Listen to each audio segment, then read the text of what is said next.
اے ایمان والو اللہ سے ڈرو اور سچوں کے ساتھ ہو جاؤ۔ سچے لوگ کون ہیں؟ سچے کیسے ہوتے ہیں؟ کسی دنیا دار کے ڈکیت سے پوچھو گے کہ تو سچا ہے تو وہ جواب دیتا ہوا نظر آئے گا، ہاں میں سچا ہوں۔ کسی چور سے پوچھو گے کہ تو سچا ہے تو وہ جواب دیتا ہوا نظر آئے گا، ہاں میں سچا ہوں۔ دنیا کے کسی انسان سے پوچھو گے کیا تو سچا ہے تو وہ جواب دیتا ہوا نظر آئے گا، ہاں میں سچا ہوں۔ کسی عورت سے پوچھو گے کیا تم سچی ہو تو وہ کہے گی ہاں میں سچی ہوں۔ دنیا کے کسی بھی چھوٹے بڑے انسان سے پوچھ لو اس کا جواب یہی ہوگا کہ ہاں میں سچا ہوں۔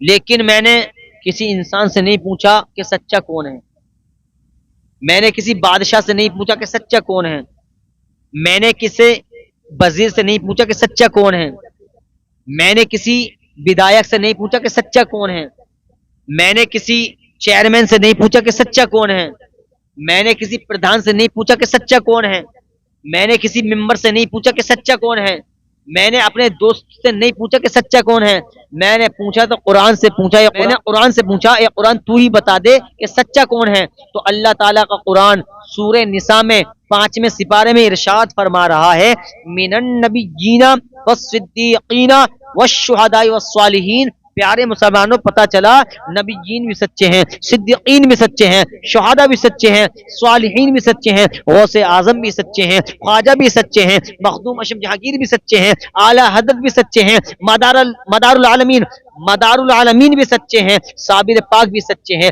وارث پاک بھی سچے ہیں، اللہ کبیرہ چھوٹے بڑے سرکار بدایونی وہ بھی سچے ہیں، اور جتنے اللہ کے ولی ہیں سب سچے ہیں۔ تبھی تو قرآن فرما رہا ہے اے ایمان والو اللہ سے ڈرو اور سچوں کے ساتھ ہو۔ سچوں کا مقام الگ ہوا کرتا ہے پیارے مسلمانوں۔ کتنی کتنی کرامتیں ہمارے تمہارے سامنے ہیں۔ غوث اعظم کو دیکھ لیں آپ، خواجہ معین الدین چشتی کو دیکھ لیں آپ، کہ تم نے نہیں دیکھا اونٹ کو حکم دیا جمے رہے، یہ کرامت ہی تو ہے۔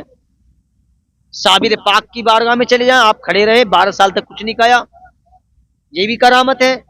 مخدوم پاک کے یہاں چلے جائیں، ایک پتھر کی جو مورتی تھی آپ نے اس کو چلا کے دکھا دیا، یہ بھی کرامت ہے۔ وارث پاک کو دیکھ لیں آپ، صابر پاک، جتنے اللہ کے نیک بندے ہیں سب کی کرامتیں الگ الگ ہیں، لیکن اسی کرامت پر اعلی حضرت فرماتے ہیں جب ان کے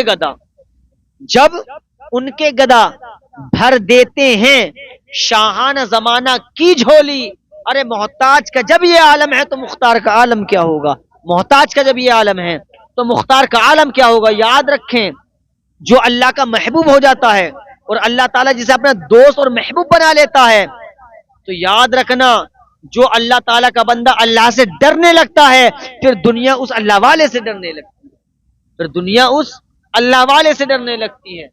کیا تم نے نہیں سنا خواجہ اویس کرنی، اللہ کے نیک بندے دوست جنگل میں عبادت کر رہے تھے، آپ کی بکریوں کا ریوڑ چل رہا تھا، چرتے چرتے چرتے چرتے آپ عبادت میں مشغول تھے، چل رہا تھا آپ کا پورا ریوڑ، جتنی بکریاں تھیں آپ کی چگ رہی تھی، گھاس کھا رہی تھی۔ ایک بھیڑیا، خوںکھار بھیڑیا، اور بھیڑیا ایک ایسا جانور ہے، ایک ایسا وحشی جانور ہے، اگر اس کا پیٹ بھرا ہوا بھی ہے اسے کھانے کی خواہش نہیں ہے، لیکن اس کے اندر ایک بات اتنی بری ہے کہ وہ جانور پر حملہ ضرور کرتا ہے، چاہے اس کا پیٹ بھرا ہوا کتنا ہی ہے لیکن دوسرے جانور پر حملہ ضرور کرتا ہے، اس کو گھائل ضرور کرتا ہے، پنجے یعنی نوچتا ضرور ہے۔ لیکن شیر میں ایسی صفت نہیں پائی جاتی۔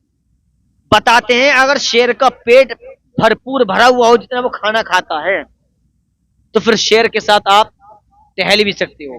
سید علماء تاج العلماء سید نورانی میاں، خود میں نے ویڈیو دیکھی، آپ نے بھی دیکھی ہوگی بہرحال، سید نورانی میاں شیر کے ساتھ چلے ہیں کچھ دور تک، چاہے وہ 100 میٹر یا 50 میٹر یا جتنا ہی بہرحال چلے ہیں، تو شیر کا جب پیٹ بھرا ہوا ہوتا ہے پیارے دوستو تو پھر کیا رہتا ہے، وہ پھر حملہ نہیں کرتا، لیکن یہ ایک ایسا وحشی جانور ہے خطرناک جس کو ہم بھیڑیا کہتے ہیں، اس کا پیٹ بھرا ہوا ہو نا تب بھی یہ نوچتا ضرور ہے چاہے کھائے یا نہ کھائے۔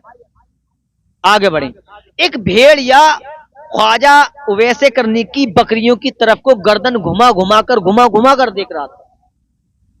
ایک راہگیر کا گزر ہوا، ایک شخص کا گزر ہوا، کیا دیکھا کہ خواجہ اویس کرنی اللہ تعالیٰ کی عبادت میں مشغول ہیں اور بھیڑیا گردن گھما کر بکریوں کو دیکھ رہا تھا.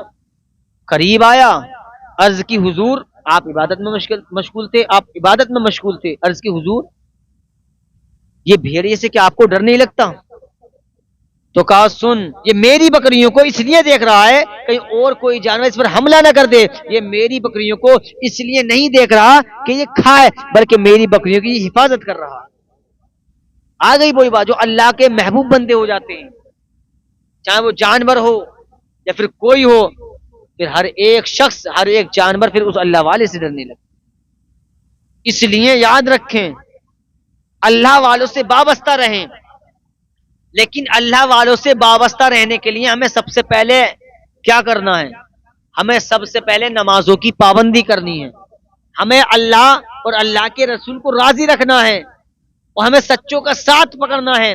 سچے لوگ تمہارے ہاتھ میں تبھی آئیں گے جب تم نمازوں کی پابندی کرو گے، اپنے ایمان کو مضبوطی سے پکڑو گے. اپنے ایمان کو مضبوطی سے پکڑو اور ایمان کو پکڑو. ایمان کو پکڑنے کا معاملہ یہ ہے، جب تم اپنے ایمان کو مضبوط رکھو گے تو تب کب مانا جائے گا؟ تمہارا ایمان نمازوں سے مضبوط ہوگا، تمہارا ایمان قرآن کی تلاوت سے مضبوط ہوگا، تمہارا ایمان والدین کی خدمت سے مضبوط ہوگا، تمہارا جو ایمان ہے وہ بزرگان دین کے نقش قدم چلنے سے مضبوط ہوگا. اس لیے بزرگوں کے بارے میں اعلی حضرت فرماتے ہیں، جب ان کے گدا بھر دیتے ہیں شاہانہ زمانہ کی جھولی، ارے محتاج کا جب یہ عالم ہے تو مختار کا عالم کیا ہوگا.